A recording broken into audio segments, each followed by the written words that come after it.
Türkmenistanda 27. sentyabrda bellenilecek garaşsyzlyk günü üçin köpçülüklerin taýýarlyk çäreleri geçirilip başlandy. Munun bilen bagly Balkan welaýatyndan yüzlerçe adam Aşgabatda iýberildi. Olar öz maddi çykdyjylarynyň hasabyna tas bir ay paýtagtda ýaşamaly bolýarlar. Adatlyk radiosynyň Ýurdun Günbatar welaýatyndan habarçysy garaşsyzlyk gününe görülýän taýýarlyklaryň pandemiýadan öňki ýyllardaky depginine gaýdyp gelendigini aýdýar. 2019 ýyldan bäri ilkinji gezek sebitden yüzlerçe adam paýtagta iýberilýär. Deňiz piýada goşunynyň welaýat migrasiýa bölüminiň we içeri işler ministrliginiň sebitdäki goşunynyň işgärleri 5 sentyabrda Aşgabatda uğrudyldy. Olar garaşsyzlyk bayramy münasebetli geçiriljek köpçülüklerin çäreleri gatnaşarlar we oňa häzirden taýýarlyk görüp başlarlar diýip Balkanyň medeniýet işgäri anonimlik şertinde 6 sentyabrda gurrun berdi. Ýagdaýdan habarly büdjet işgärleriniň ençemesiniň habarçymyda aýtmagyna görä, Türkmenbaşy şäher medeniýet öýünden, ruhiýet köşkünden we başga-da tanymal aýdymçylar toparyndan saýlanyp alynan 50den gowrak medeniýet işgäri hem eýýäm paýtagta gitdi. Welaýat boýunça jemi 560 adam çäre urudylyp olaryň üstü ýetirilýär.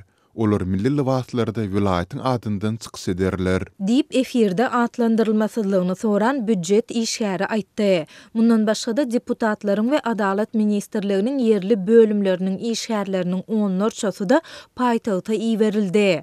Olar döwlet maslahatynyň mejlisine häzirden taýýarlyk görürler. Şuň welaýat häkimliginiň retmiýetleri olaryň awtobuslarynyň kerwenlerine uğratdylar. Olar öz maddi çykdyjylarynyň hasabyna 20 gün paýtagtdaky mihmanhanalarda ýaşamaly bolýarlar. Diýip büdjet işgäri aýtdy. Bellesek mundan öňki ýyllarda garaşsyzlyk bayramyndan öň halk maslahatynyň mejlisi geçirilýärdi we gazanylandy aýdylýan üstünlükler barada gurrun edilýärdi. Ýöne ýurtdaky kyn meseleler asla agzalmaýardy. Bu ýyl Türkmen hökümeti halk maslahatyny agzamazdan 23 sentyabrda döwlet maslahatynyň geçiriljekdigini soňky bir ay bäri tekrarlaýar. Şu ýyl Türkmenistan garaşsyzlygynyň 31 ýyllygyny öz ýakyn taryhyndaky 3-nji lideriň ýolbaşçylygynda bayram edýär. Has dogrusy ýurdun iň möhüm bayramlarynyň başyny çekýän bu sene martda häkimet başyna geçen prezident Serdar Berdimuhammedowyň ýolbaşçylygynda ilkinji gezek bellenilýär.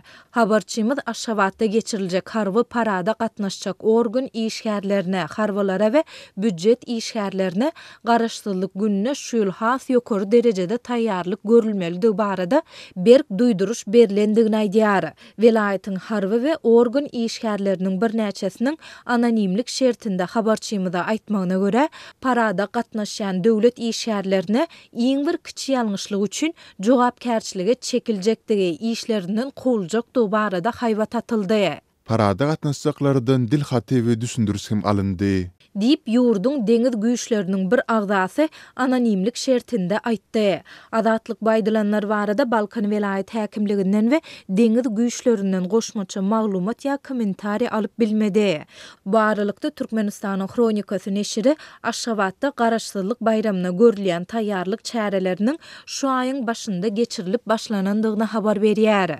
Garaşsyz neşriň 5 sentyabrda çap eden habaryna görä, döwlet we büdjet edaralarynyň işgärleri her gün ýerden saat 6:30-8:30 aralygynda Dağdan stadionunda geçirilýän köpçülüklerin taýýarlyklara gatnaşýarlar we şondan soňra işlerine gidýärler. Köpçülüklerin taýýarlyk çärelerine harbylar we talipler hem gatnaşýarlar diýip neşir belleýär. Häkimetler döwlet garaşsyzlygynyň 31 ýyllygyna we onuň öňü sirasynda geçirilýän maslahaty aýratyn ähmiýet berýärler. Türkmen prezidenti 12 awgustda geçirilen hökümet maslahatynda garaşsyzlyk bayramy münasebetli geçiriljek çärelere we döwlet maslahatyna gow taýýarlyk görülmelidigini aýtdy. Türkmenistan 1991-nji ýylyň oktyabr aýynda Sowet Soýuzundan garaşsyzlygyny elan etdi. 2017-nji ýyla çenli garaşsyzlyk güni 27 oktyabrda garaşsyzlyk elan edilen günü bellendi.